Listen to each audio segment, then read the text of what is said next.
Buenas tardes, buenas noches. Mi nombre es Ricardo Campos. Voy a hacer lo que es la exposición acerca de las antenas Yagi.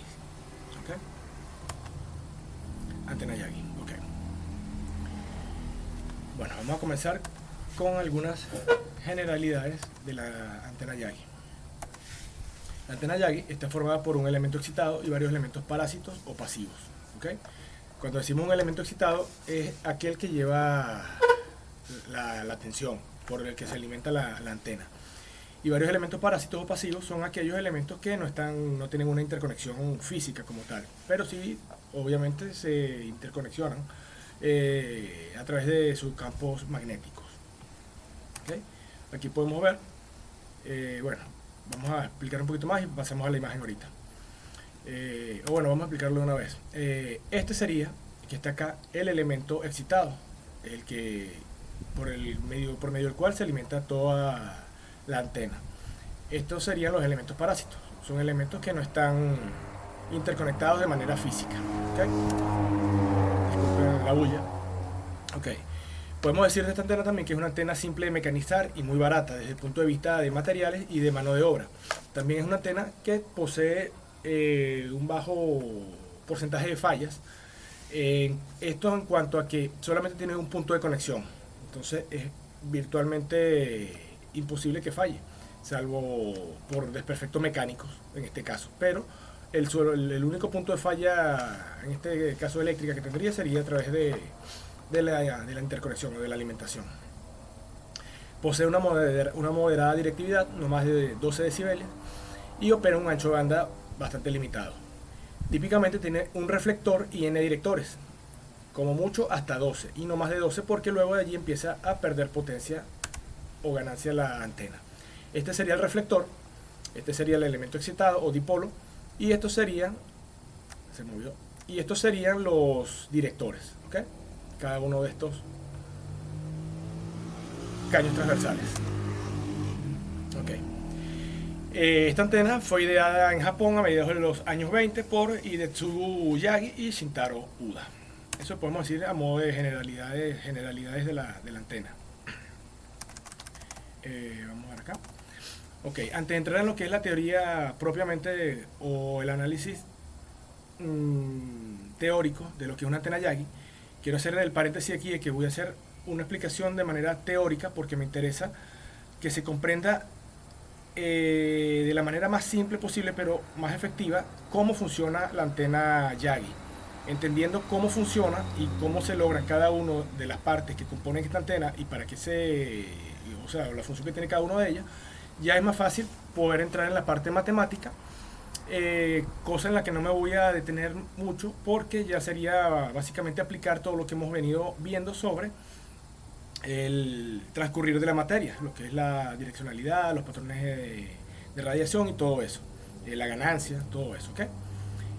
Sin embargo, vamos a repasar un poco una teoría que es pertinente para comprender para comprender de qué vamos a estar hablando más adelante cuando entremos propiamente ya en lo que es la antena Yagi. ¿Okay? Un elemento solo de antena siempre tendrá un patrón omnidireccional. ¿Okay? Este elemento puede ser, por ejemplo, un dipolo. Cuando hablamos de un dipolo, imaginemos que este es un dipolo. No tiene ningún elemento a su alrededor, entonces su radiación va a ser omnidireccional, que va a tener la misma potencia en todas las direcciones. ¿Okay? Ahora, si quiero que una antena sea direccional, hay solamente dos opciones posibles. ¿Okay? Ponerle algún tipo de superficie reflectora. Recordemos el caso del dipolo que está radiando y su patrón de radiación sería tipo dona. Entonces a ese patrón o a ese dipolo que está radiando en todas direcciones le colocamos un reflector y ya tenemos cierta direccionalidad en la antena. ¿Por qué? Porque ese patrón en forma de dona que está radiando, al reflectar en esta superficie, no va a pasar hacia acá, sino que va a proyectar hacia adelante. Eso va a hacer que cambie el patrón de radiación y va a tener una direccionalidad. Y la otra posibilidad que tengo es armar una formación con al menos dos elementos. Básicamente lo que estábamos haciendo ahorita. Y dice que como en una antena Yagi. pero para que sea una antena Yagi como tal, debe disponer por lo menos de 3 elementos. ¿Okay? Puede ser el reflector, el dipolo, que sería el elemento excitado, y por lo menos un director. Debemos recordar que todas las antenas son escalables.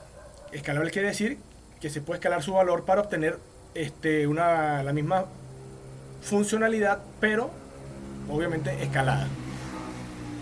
Si multiplicamos por una constante K todas las dimensiones de una antena que se diseñó para una frecuencia F, tendremos una antena con exactamente el mismo desempeño de la frecuencia FK, lo que está diciendo ahorita un poquito, y vamos a tocar ahorita un ejemplo que viene en la siguiente lámina. Por ejemplo, si tenemos una antena que funciona con una cierta directividad y patrón de radiación a 335 MHz y queremos que funcione exactamente igual que está funcionando esa antena, pero ahora a 430 MHz, simplemente multiplicamos todas las dimensiones de la original por la tasa de transferencia, o la tasa de cambio. En este caso dividimos 335 entre 430 MHz y nos va a dar una tasa de 0.779 y nos va a resultar una antena que va a trabajar en 430 MHz, pero con la misma ganancia y el mismo patrón de radiación, la impedancia, etc. Cuando se dice que escalamos la antena, hay que tener en cuenta que se van a escalar todos y absolutamente todos los valores, desde las longitudes de los directores, los reflectores, los espaciamientos, el diámetro de los directores, todo. O sea, hay que escalar absolutamente todo para que pueda funcionar de igual forma en el rango que estamos seleccionando, pues, para trabajar. Ok. Debemos saber qué es una formación de antenas. Una formación de antenas son arreglos de varias antenas que trabajan juntas. Esto para transmitir o recibir señales de manera más eficiente y con una mayor directividad que lo que haría una sola antena. ¿Okay? Este tipo de configuración se utiliza para mejorar lo que es la ganancia, la directividad, etc. Hay varias formas o varias maneras o varias formaciones, varios tipos de formaciones de antenas. Sin embargo, vamos a tocar dos y nos vamos a detener o vamos a ir desarrollando sobre una en específico. La primera de ellas es la formación tipo broadside. En una formación tipo broadside, las antenas están dispuestas de manera que la radiación principal es perpendicular al eje de la disposición de las antenas. En una configuración broadside o una formación broadside, los elementos están superpuestos, uno sobre otro. Aquí podemos ver una antena, otra antena, y aquí en el esquemático podemos ver que está el elemento 1 o antena 1, el elemento 2, el elemento 3, el elemento 4. A diferencia de lo que sería una formación tipo end-fire. En una formación end-fire, las antenas están diseñadas para radiar en la misma dirección que el eje de la disposición de las antenas. En este caso, por ejemplo, se colocan una enfrente de otra en forma lineal, paralelo al eje X. Entonces tenemos la primera antena, vendría la segunda antena, la tercera antena, cuarta antena, de manera lineal. ¿Okay? Aquí podemos ver los ejemplos o cómo serían los patrones de radiación de una y otra formación. Por ejemplo, esta sería la formación broadfire en forma vertical, ¿okay? Perpendicular al eje X, y aquí tenemos el patrón de radiación de una formación end-fire. Como dije, sería perpendicular en este caso al eje Y o paralelo al eje X. Vamos a continuar por acá. Ok. De estas formas, observando estos patrones, podemos determinar varias cosas. O de la forma del patrón de radiación de una formación de n elementos, de varios elementos, se puede determinar que la ganancia máxima obtenible, la ganancia máxima que se puede obtener de esta formación, va a ser n veces la ganancia de cada elemento de la formación, en veces. Ponemos una nota que es la ganancia máxima obtenible, no es que siempre tenga n veces la ganancia de cada elemento. ¿Okay? Esto que se entienda. La forma del patrón de radiación depende de la fase con la que se alimenta cada elemento. Es importante tener claro, y vamos a tocar este punto de la fase. También depende de lo que es la distancia entre elementos y su posición relativa.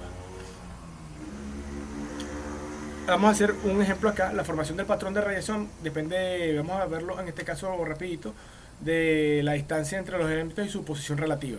Por ejemplo, recordemos que este es el ejemplo de un dipolo que está radiando de manera omnidireccional, y podemos alterar ese patrón de radiación tan solo con colocar un elemento parásito o un reflector en este caso.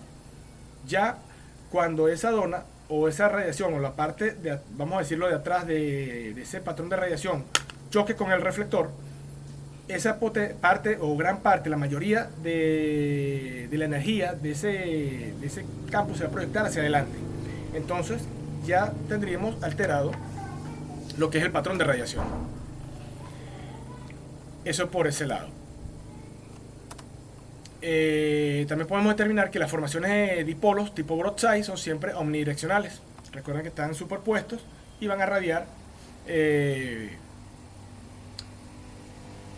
paralelo al eje X. O sea, su radiación va a ser omnidireccional en todas las direcciones, porque en teoría no hay ningún otro elemento cerca, sino está debajo a una distancia que minimiza la interferencia de una antena con otra antena.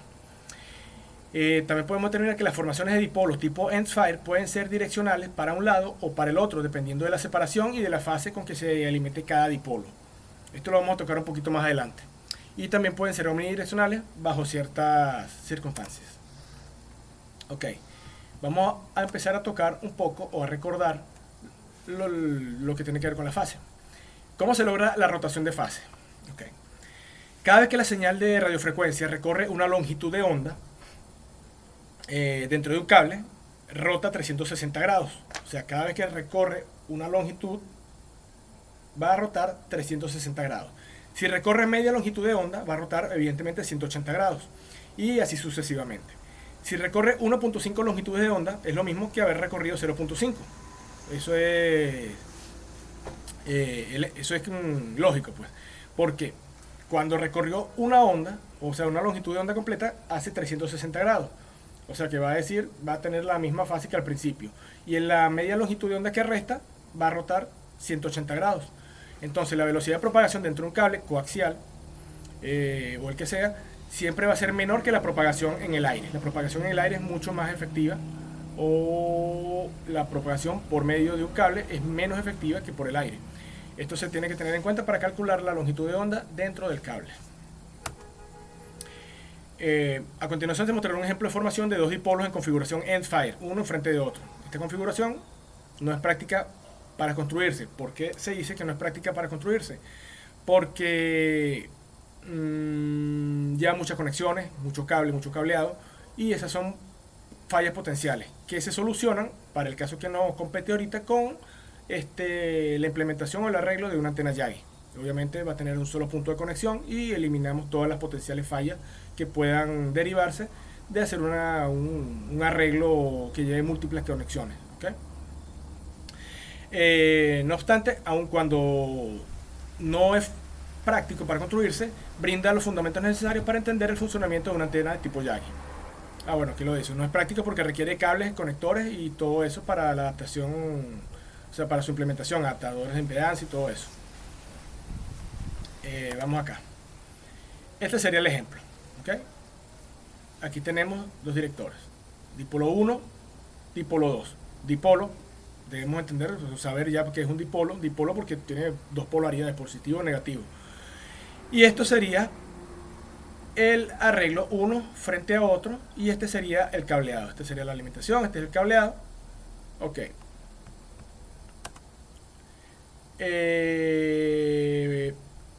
Esta lámina la dice para la acotación. La longitud de onda es la distancia que recorre una onda en un ciclo completo.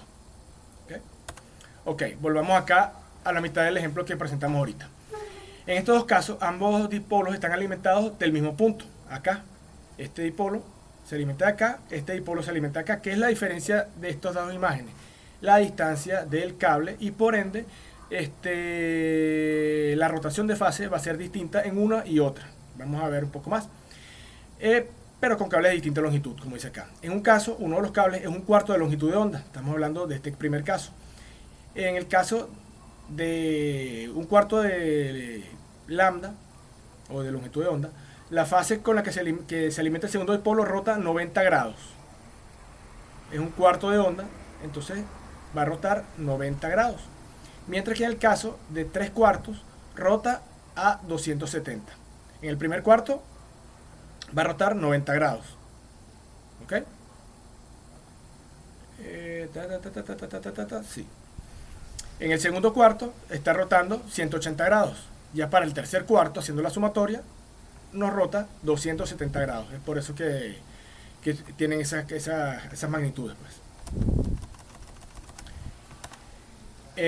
Aquí en el gráfico, los colores magenta o rojo y rojo representan la mayor densidad de la potencia, mientras que el celeste y el azul representan la menor densidad de la potencia radiada en ese sentido. Aquí tenemos la direccionalidad de la antena hacia este lado y la direccionalidad de la antena hacia este otro lado en función de la rotación de fase o de la fase. Por eso decimos que la direccionalidad de la antena también depende, entre otras cosas, de la distancia de los elementos y de la rotación de fase.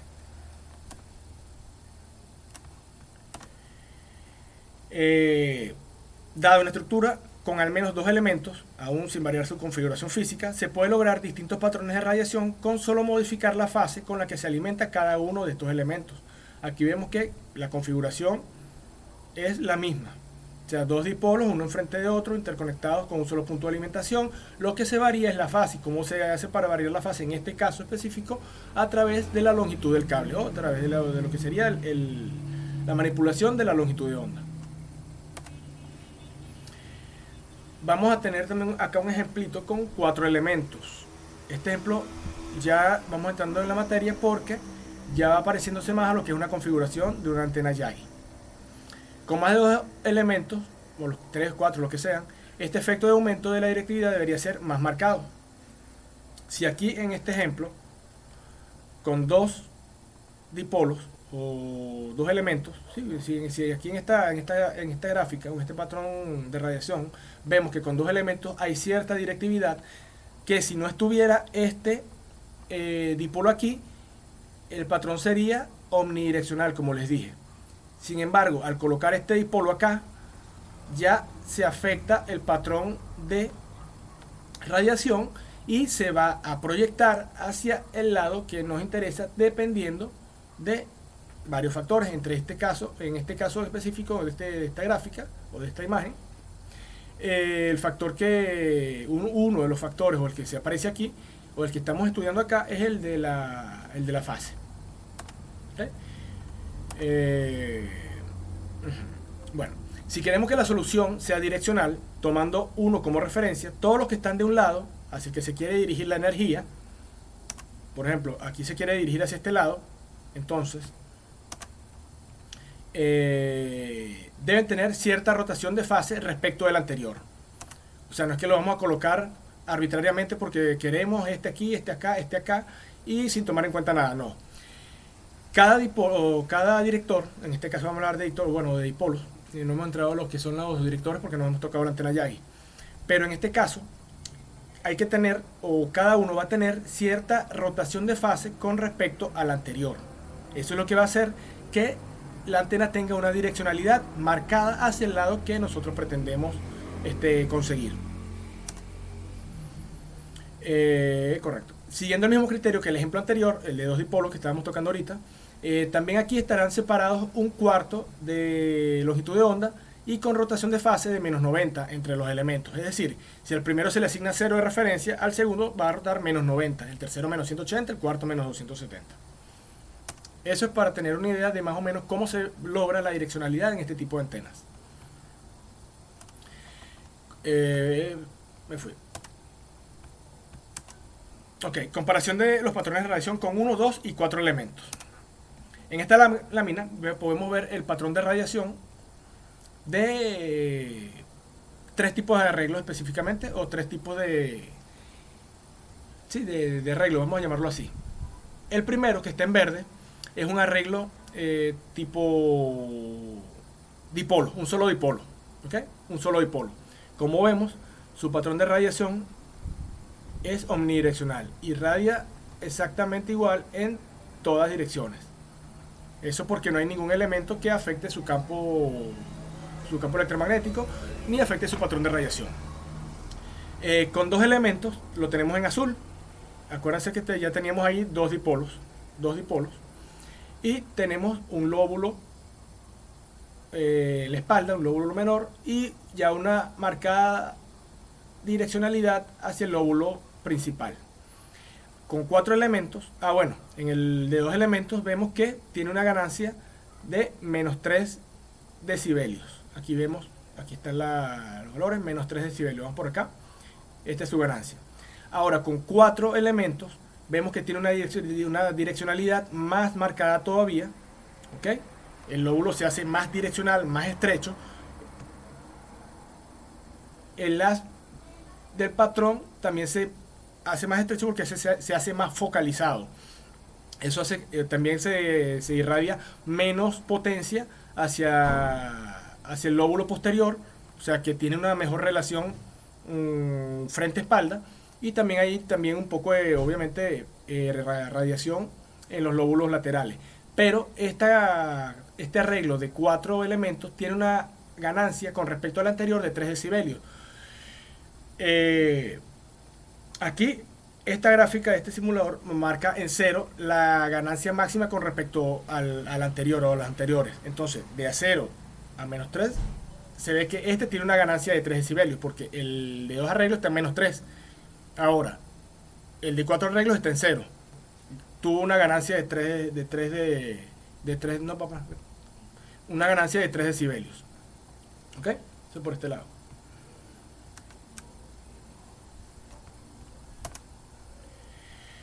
Comparando los 3 patrones de radiación, vemos que un elemento solo es omnidireccional, 2 elementos ya lo hacen ligeramente direccional, y 4 elementos lo hacen más direccional, y la ganancia aumenta a 3 decibelios, es decir, el doble que la que tenía con 2 elementos. Perdón. Disculpen.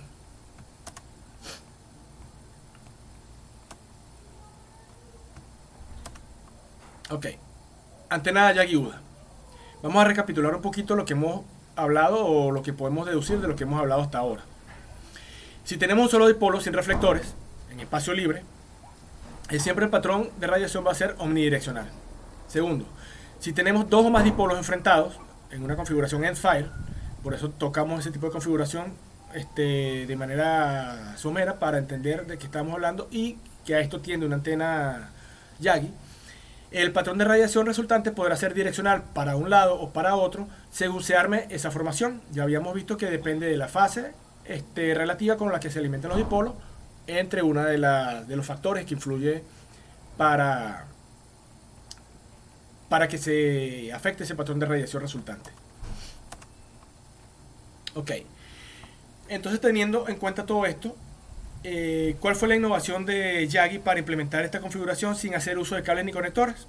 Bueno, en lugar de interconectar los elementos con cable, o sea, cada uno de estos con cable, dejó uno solo conectado al equipo, el elemento excitado, el dipolo, y el resto se acoplan de forma electromagnética.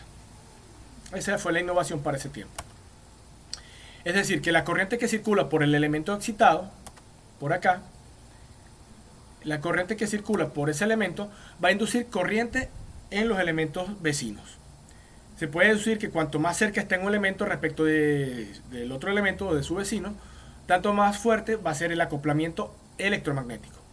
Por esta razón, la separación entre los elementos de cualquier antena Yagi es del orden de los 0,1 a 0,2 longitudes de onda. Y en las Yagi de HF, de High Frequency, es menos esa distancia, por una cuestión de tamaño. Claro, todo tiene sus restricciones. No puede estar muy cerca porque se van a solapar. No pueden estar muy retiradas porque también van a perder potencia y se va a perder, se pierde ganancia también. Entonces, ¿cómo hacer para que la fase sea la adecuada de manera que la antena sea direccional para el lado que queremos que sea? En otras palabras, ¿cómo hacemos para obtener los parámetros para que la antena irradie o apunte hacia el lado que nosotros queremos que apunte, o que direccione, o que reciba? Vamos a ver, un dipolo, sabemos que un dipolo resuena a una determinada frecuencia. Aquí vamos a hacer un repasito rápido sobre, creo que era circuitos 1. Bueno, la resonancia ocurre cuando la impedancia que presenta es puramente resistiva. Esto significa que si a un dipolo en espacio libre le aplico una señal cuya frecuencia es la misma que la de resonancia, la tensión y la corriente que pasa pues van a estar en fase. Eso se va a comportar como si fuera un resistor, pero la tensión y la corriente van a estar en fase. Esto se conoce como potencia activa pura y allí no hay potencia reactiva. Si el valor de la impedancia del dipolo, que en la frecuencia de resonancia hemos hablado de resistivo puro, coincide con la impedancia del cable, no habrá haber nada de ninguno va a haber reflejada, pues ninguna ROE, o la relación va a ser de 1 a 1. En este caso, ¿qué es la ROE? La relación de onda estacionaria es la ROE. Es una medida que indica la eficiencia con la que se transmite energía a través de una línea de transmisión hacia una carga como una antena. En otras palabras, es una medida de la eficiencia de la transmisión de energía. La ROE compara la amplitud de onda reflejada con la de onda incidente. Una ROE de 1 a 1 significa una adaptación perfecta, donde toda la energía se transmite sin reflejos. Los valores más altos indican que parte de la energía se refleja de vuelta hacia la fuente, y esto es contraproducente porque puede causar pérdidas de potencia y dañar el equipo, en este caso. Pero si la frecuencia con que se alimenta ese dipolo es distinta de la de resonancia, si la frecuencia con la que estamos alimentando el dipolo es distinta a la frecuencia de resonancia, entonces la impedancia no va a ser resistiva pura. Entonces la corriente que circula no va a estar en fase con la tensión aplicada. Esto en electricidad se llama potencia aparente y está formada por lo que es la potencia reactiva y la potencia activa. La potencia activa se irradia y la reactiva vuelve al transmisor. Es decir, que la ROE no es más de 1 a 1, aunque la parte resistiva de la impedancia del cable y la antena coincidan. Y ahí se rompe lo que es la relación 1 a 1 de la ROE. Y por otro lado, tenemos ya la presencia de una potencia activa y de una potencia reactiva.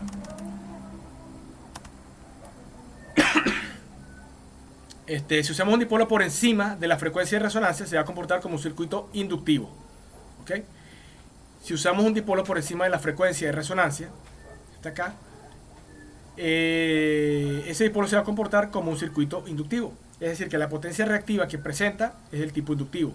Mientras que si la utilizo por debajo de la frecuencia de resonancia, se va a comportar como un circuito capacitivo. Si alimento el dipolo con una señal de su frecuencia de resonancia, los campos electromagnéticos a su alrededor van a ser de esa misma frecuencia, se van a acoplar.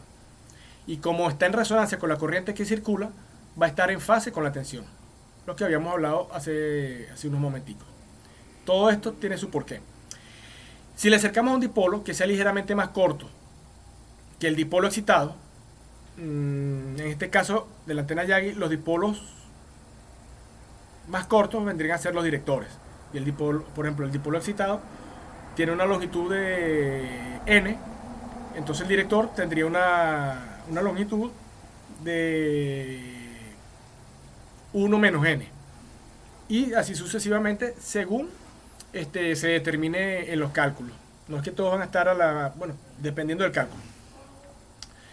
Este segundo dipolo tendrá una frecuencia de resonancia mayor que la de la señal que hay en su entorno. Si el dipolo es más corto que la frecuencia de resonancia, la frecuencia de resonancia será mayor. Por eso se coloca el primer director más corto y más cerca. Entonces se le está usando por debajo de su frecuencia de resonancia. En este caso se comporta como un circuito capacitivo, y en todo circuito capacitivo la corriente adelanta a la tensión. Vamos a tener esto claro porque aquí vamos a tener de los dos tipos. Vamos a tener dipolos que se van a comportar como capacitivos y dipolos o elementos que se van a comportar como inductivos. Esto es importante en la antena que estamos comentando. Ya lo vamos a ver por qué. Para que circule corriente en el dipolo debe estar en cortocircuito, ¿okay? Es decir, que las dos mitades del dipolo estén unidas.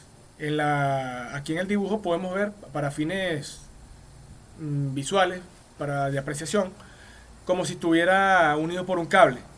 Pero eso es para demostrar que tiene que estar en corto o unido. Pero en la realidad, en la implementación de una antena, esta es una sola barra sólida, ¿okay? Salvo el elemento excitado, que bien puede ser dos dipolos en dos mitades para la alimentación, o puede ser también del tipo dipolo doblado, que sería una sola barra doblada en forma de elipse. Entonces sería algo así, por acá, viene para acá y viene para acá. Creo que la vamos a ver un poquito más adelante. Si le acercamos un dipolo que sea ligeramente más largo, antes habíamos visto que era más corto, ¿ok? Ahora, si le acercamos un dipolo que sea ligeramente más largo que el dipolo excitado, este segundo dipolo tendrá una frecuencia de resonancia menor que la de la señal que hay en su entorno. Es decir, si el dipolo es más largo, la frecuencia de resonancia va a ser menor. En el caso contrario, si es más corto, la frecuencia de resonancia va a ser mayor. Entonces, aquí se le está usando por encima de su frecuencia de resonancia. ¿Y cómo se va a comportar? Como un circuito o como un elemento inductivo. En este caso se comporta como inductivo, exactamente. Y en todo circuito inductivo la corriente atrasa a la tensión. Y también obviamente tiene que estar cortocircuitado. Ahora, ya vamos a ver por qué es importante tener claro por qué tenemos o debemos tener elementos donde la tensión sea adelantada y donde la tensión retrase. Entonces, tenemos que con solo poner cerca los elementos de un lado y del otro, recuerden que teníamos el elemento excitado, la parte posterior teníamos un reflector, que ese va a ser más largo, por ende se va a comportar como inductivo, y en la parte delantera de este elemento excitado se coloca un director, que es más corto en longitud que el elemento excitado, y se va a comportar como un elemento capacitivo. Entonces, con solo ponerse con los elementos de un lado y del otro, del elemento excitado, uno más largo y uno más corto, se tiene una formación de antena con elementos cuya fase de un lado atrasa y del otro lado adelanta. Solo falta determinar ahora para qué lado se va a enfocar la potencia de la antena. Aquí vemos ya una configuración Yagi con 4 elementos. El reflector es el que está en la parte posterior de la antena. Este es el elemento, el dipolo excitado, y estos son los directores. ¿Okay?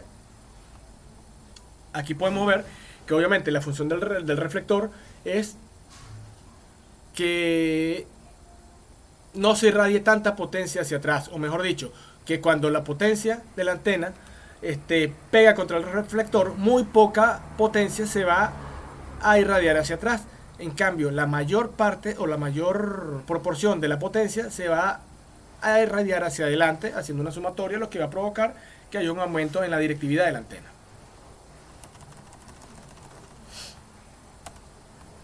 Reflector, vamos a hablar del reflector. El elemento reflector, déjenme ver aquí un momentito, 32 minutos, wow.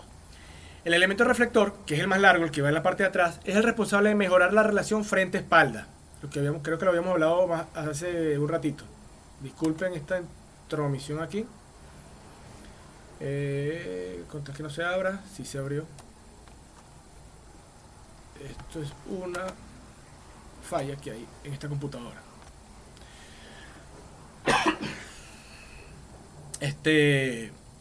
Entonces estamos hablando que el reflector es el responsable de mejorar la relación frente-espalda, es decir, reduce mucho la energía que la antena irradia hacia atrás.